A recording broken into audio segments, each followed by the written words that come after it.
Duperos y duperas, wow. I bet that a bunch of Union fans woke up like me. Nothing was gonna bother us today. What could actually bother us today? Because last night the Philadelphia Union another late match found a way to grind out a nice W against Inter Miami. And here on DOOP By The River, guys, we're gonna talk about it today. Let's review the Philadelphia Union match against Inter Miami down in Orlando on Tuesday night. And let's get this started, Duperos. Dale!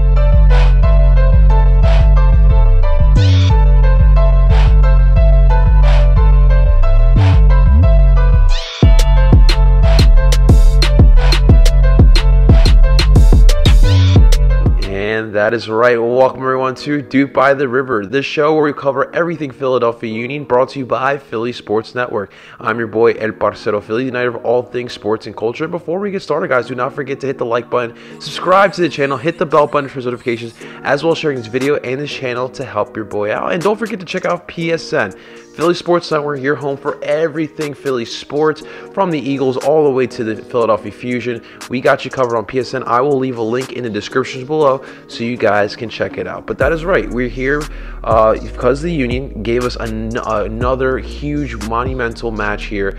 Union versus Inter Miami in Orlando, Florida at the ESPN Worldwide Center of Sports. It was a late night match, 10:30, and I figured that with a late night match like that, we were going to get the same thing that we got against LAFC. You guys remember before the shutdown, it was another late night match over in LA, and the fireworks were definitely flying. And it is so hard to get prepared and get hyped up, all day from the minute you wake up. You know that there's a match on at night, and you're just trying to find a way to stay busy. Luckily, there were other games to watch yesterday, but it's so hard to just keep that fire going, keep the excitement going all day long. And when you're waiting for a match that is so late, and when some of us have work in the next day, it was super hard. But I guarantee if you stayed up late to watch that match, it was worth your while. Now, in the preview, what we talked about was, on paper, I felt as if the Union had a better squad simply because of the chemistry that they have. This team has been able to play together for a couple of years now, while Inter Miami are we all know they're an expansion side going into their first season, not a lot of time to prepare for a tournament like this. So I thought that the Union were heavily favored. But I was intrigued to see whether or not the Union were going to overlook this Inter Miami squad, because it's definitely easy to overlook a squad that is in its first year in this tournament where you don't have a lot of time to prepare. You really wanted to see the Union get tested against this Inter Miami squad, and ladies and gentlemen, the Union did absolutely get tested. Inter Miami in desperation mode. You saw the urgency throughout the match. They showed up to play, guys. But let's start off talking about this match by looking at the lineup for our Philadelphia Union. First off, the formation stayed the same. No changes there. 4-4-2 diamond. This is again the go-to formation. I don't think Jim's going to be switching from this formation throughout this tournament. And starting in goal, absolutely no surprise here, Mr. Andre Blake, who has absolutely been the Liam last night on the live stream. If you did watch it, guys, seriously, thank you. You guys are the real MVPs for checking out the live stream with Liam and I. But Liam was saying that Andre Blake is the best goalkeeper in the MLS, and at the time I was like, when he said it, I was saying to myself, is he the best goalkeeper? And then I thought about it. Right now, Andre Blake is the best goalkeeper in the MLS. If you watch the first two matches, even this whole season, even in the first two matches before the shutdown, Andre Blake was playing like the best goalkeeper in the MLS right now, and he truly is at the moment. There's no other goalkeeper that has come up big. This is the way that Andre Blake has come up big in this tournament so far. We are where we're at right now because Andre Blake stood on his head and kept us in these matches, making huge save after huge save. And before the matchup in the preview, I talked about how Inter Miami are going to get their opportunities. There's just too much talent. Although there's not enough chemistry, there's a lot of talent on the Miami squad for them to not even get an opportunity on net. And when we needed Andre Blake to make a huge play, he was right there to make that play. So in total, Miami would have 10 shots with 4 of them on target, kept keeping Andre Blake busy throughout the night, but especially in those last minutes, when you got the lead and you just want this match to just end, and you want the Union to just walk away with the 3 points, and Andre Blake is with the entire team in front of him, he has been literally the last line of defense. Nothing was getting past him, and even when like you see the injury time in the second half, and the referee puts up 8 extra minutes, and you're just like, Andre, just 8 more minutes and we got this, buddy, we got this. But you got to give credit to Andre Blake because he did his goddamn job. Let's move on to the back line here. This was an interesting call here for Jim Kirchin. The center back pairing has changed up throughout the season.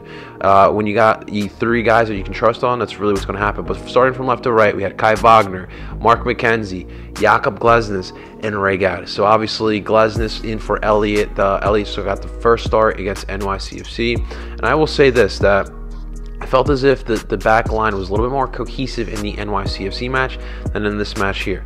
Now, I will say that Inter Miami have more of a lethal attack, in my honest opinion, than NYCFC does. You can clearly tell that the Inter Miami, especially the Inter Miami counterattack, gave us issues early on. We definitely found a way to hold our own, and even on that lone goal by Inter Miami, that was just some nice passing, some nice teamwork on the Inter Miami side. But I bet Mark McKenzie and Jakob Glesnes needed to have better communication and better awareness of where each other were, and I attribute that goal to Jakob and Mark not being on the same page there. But Inter Miami took advantage of a vulnerable situation by the Union, and they were able to at least tie up the match at that moment. Obviously, Kai Wagner, we have to talk about his first goal as a member of the Philadelphia Union. What a nice shot he had. It was such a smart shot, hitting that low rocket. And the thing was that when he shot it, there was a couple Inter Miami defenders in the way, and it still got past those 2 defenders, and then it blocked the vision of Luis Robles, who is usually, like, listen, I know he's a former Red Bull goalkeeper, but he's a pretty short-handed type of goalkeeper, and he couldn't even get that stop in. But credit Kai Wagner for the first goal. But defensively in this match, I think he could have played a little bit better, because we have definitely seen him play better. But definitely, the bright spot had to be him getting the goal here. All right, let's move on to the midfield, and no surprises here. Same midfield that we saw against NYCFC, and more than likely we're going to continue seeing. Starting from left to right, we had Jamiro Monteiro starting at the left shuttle midfielder. At that 6th role, Jose El Brujo Martinez. At the right shuttle midfielder, Alejandro Bedoya. And at the tip of the diamond, we had Brandon Aronson starting there. Now here's the thing with me. In my honest opinion, the midfield, it was a tale of 2 halves. I thought in the first half they weren't as tight and weren't as cohesive as they were in the second half. The second half, they all turned up. Brandon Aronson played way better in the second half. Same thing with Jamiro. And I really want to see Brandon and Jamiro link up a little bit better. I think that those two, if they can just link up, have some better opportunities together. On the second goal, the Casper goal, you saw the quick transition from a corner kick, and Brandon and Jamiro and Casper ran all the way down to the other side. That type of stuff I'm talking about. More link ups with Jamiro and Brandon Aronson is what we're all here to see. Now, Jose El Brujo Martinez, we talked about it on the live stream, and we actually talked about it in the NYCFC match. Listen, I love the energy he brings. I love that he's got this fire in him when he plays. It's all great, but he needs to learn when to light that fire and when to just lower it down a little bit. He's just constantly playing at 1,000 miles per hour. Sometimes you need to play at 50. Sometimes you need to play at 1,000. So I love the intensity, but he needs to bring it down a notch. He can't keep getting cards. He kept bickering with a bunch of the Inter Miami players, which I do like to see. But again, we don't need him getting disciplined. We need him. We clearly have been seeing that the intensity that he brings in that midfield has really been translating with the other 3 guys, and then everyone on the pitch in general. And that's what we are going to need going forward in this tournament. Jim essentially used almost all the substitutions on this midfield, subbing Brandon Jamiro and Jose Brujo Martinez. Jack Elliott came in for Brandon Aronson, dropping him back. Anthony Fontana came in for Jamiro Monteiro, while Warren Craval came in for El Brujo Martinez. All right, up top, guys, we finally got the pairing we wanted to see in this tournament. Kasper Shibilko got the start with Sergio Santos Gomes. Obviously, Kasper Shibilko got the game-winning goal here for the Philadelphia Union. On the quick transition, like we just mentioned, with Brandon Aronson, Jamir Montero, Kasper Shabilko was trailing behind those two, and it was a nice pass by Brandon Aronson to get it to Kasper Shabilko. And Kasper, he loves the fake shot. He loves, faking it on one side and then switching it over to his other foot and kicking that ball in. And that's his bread and butter right there, switching the feet. And confusing the defense and also confusing the goalkeeper as well. Really, what was the bright spot here with the forward position was that you can clearly see the partnership with Sergio and Kasper. Those two really feel comfortable playing with each other, and that's really what you want to see. Kasper, he's more comfortable when he's a legit number 9. When Kasper plays with Elsinho, he's moving around a lot more. You just want him to be that center forward. You don't really want him to come back and hold up the play. You just want him up top. Someone feed him the ball. And when Sergio's there, he definitely feeds him the ball. Sergio only played one half in this match. He seemed comfortable. He had the intensity definitely in that first half. He was testing that Miami back line.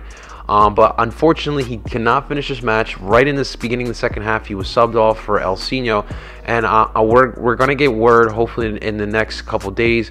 But I assume that he re-injured the injury that he had before.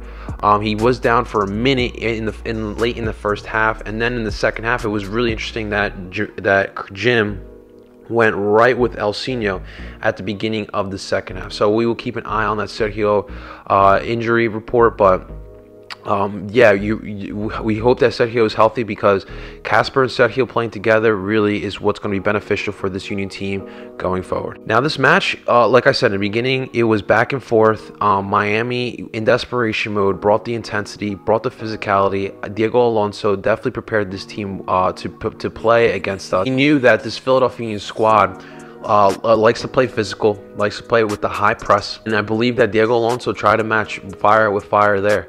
And the shape, honestly, was changing throughout the match for Inter Miami. You saw them line up in a 4-2-3-1. We did see a 3-4-3, and I think in the second half, once he put Lee Nguyen once Diego Alonso put Lee Nguyen in, it looked a little bit like a 4-4-2. But really, what was interesting to see was Pizarro manning the attack, right, especially on counter attacks.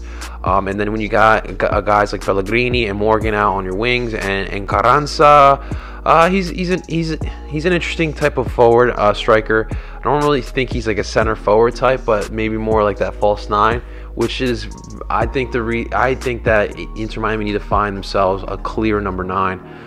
Even if you do play with Carranza with a true number 9, I think that would be more beneficial. But the attack had their opportunities in this match.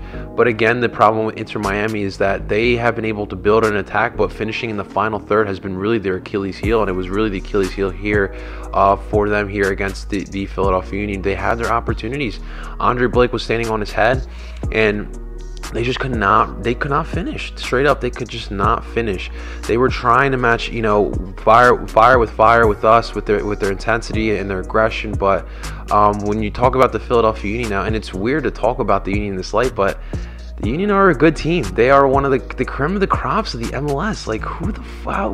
It's 2020. We're saying the Philadelphia Union, one of the elite squads in the MLS. Times have truly changed. But you're talking about a Union team that obviously has a core of players that have been together for a minute. You have a Jim Kirchin, who's a very underrated manager in the MLS. And for Miami, I think they knew going into this match what the Philadelphia Union were. So they tried everything they could to match the fire with us, but it just wasn't working. And then right off the bat, the Union got the 1-0 lead in the 5th minute by Kai Wagner with that nice rocket to the bottom right corner of the net. And you got to give credit to Inter Miami, because the previous week they allowed Orlando City to come back in the last minutes of the match, and they would lose the game in injury time. And then you go into this match, you lose the lead in 5 minutes in, but yet they still kept their heads down, and they were working, and they did everything they can to try to stay in this game. And in the second half, that hard work paid off, because they got the goal by Rodolfo Pizarro, who got a nice little chip in the box there. A lot of the opportunities that Inter Miami had in this match was in the box there in our end. Once Inter Miami got the goal, it was a little shocking. I thought the Union would be able to run away with this match, but I'm glad it happened, because this is the type of situation that you want the Union to go into. You don't want them smelling themselves too much. You want them to go through adversity, because you want the Union to be battle tested to going down the line. Because once we get into the next round, you're going to play better teams. You're going to play the best of the best in the MLS. Going through these hardships now is going to be beneficial for later on down the line. And the Union and Jim Kirchin they got themselves together. Jim made the halftime adjustments that he needed to, and he is the best at motivating his guys in the halftime and coming out in the second half and playing much better. And they did, even though Inter Miami kept the intensity. They kept the intensity that we saw in the first half. Second half, though, the Union were determined, and off a Inter Miami corner kick, the Union would then sprint into their counterattack, led by Jamiro Montero and Brandon Aronson, with Kasper Shibilko trailing behind those two. Brandon Aronson would pass it to Jamiro, who Jamiro would allow it to just roll on pass to Kasper Shibilko. Kasper would do a nice little fakie that he always does, switch to the other foot, and hit the ball to the bottom left corner of the net, giving the Union a 2-1 lead. And for the next 15 minutes, essentially, the Union would just try everything they can to keep this lead here, and they did it. Even with 8 minutes of injury time, the Union found a way to get the win here. 2-1 was the final score. Even though Inter Miami came to play, and even though there were some questionable calls by the referees in this match, including a goal that was taken away by Kasper Shibilko, the Union did not allow any of that extracurricular voices get into their head, and they found a way to get this W here.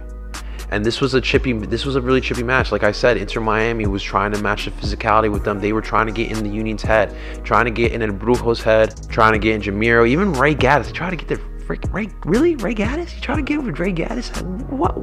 What in the world would make you want to get in the Ray Gaddis? The guy is the nicest guy in the league, but between Anthony Reyes, Rodolfo Pizarro, really felt like those two were trying to get under the Union skin, but it didn't work. It didn't work. And Anthony Reyes actually got a red card. He got sent off. It was late in the match, but he got sent off in this match. But credit to the Union for keeping their composure and for getting the job done. This team is playing like a championship caliber team. They truly are. Not letting anything get to them, keeping their heads straight with that tunnel vision, listening to their manager, believing in Jim Kirchin, and getting the job done. And right now, ladies and gentlemen, your Philadelphia Union are moving on to the next round. We are on to the knockout round now. Despite whatever happens in the Orlando City match, we are safe to go into the next round. But that next match is going to be crucial, because obviously you want to win your group. You want the bragging rights. But that means an easier opponent going into that next round. Guys, that's all I got for you today. Final score again, the Philadelphia Union winning yet again. That's 2 straight wins in this tournament here. Moving them to the round of 16, winning with a final score of 2-1 against expansion side Inter Miami. Guys, thank you so much for watching. In the comments below, let me know what your thoughts were on this Union match here against Inter Miami. How are you guys feeling? I want the real raw Philly reaction from my Duperos. Guys, stay tuned to DOOP By The River podcast as well. This week we will be recording on Thursday night, and we should have that podcast out Friday at some point to get you prepared for that Sunday match against Orlando City. We will have the Lions Den podcast, an Orlando City podcast, one of the best, probably the best Orlando City podcasts out there, to get you prepared to get the opinion from the other side, because this Orlando Philly match, it really, we didn't expect it to be this hyped up, but this is for Group A. Who would have thought it? Orlando and Philly for the champion of Group A. So stay tuned for all of that, guys. Don't forget to head over to PSN as well. We got some match articles. We have the match review up right now by our very own Tim Lovinguth to get you all caught up with the Union and Inter Miami. Guys, don't forget to hit the like button, subscribe to the channel, hit the bell buttons for notifications, as well as sharing this video and this channel.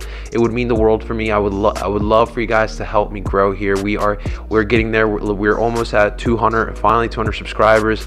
A year and a half of restarting my YouTube channel. We're almost at 200 subscribers. So let's get to 200 before the summer ends, guys. That would mean the world to me. So help me out, guys. Like, subscribe, and share. That would mean the world to me. Guys, I go by the name of El Parcero Philly, and I'm telling you guys to DOOP on. Enjoy this one, ladies and gentlemen. Let's get it. Woo!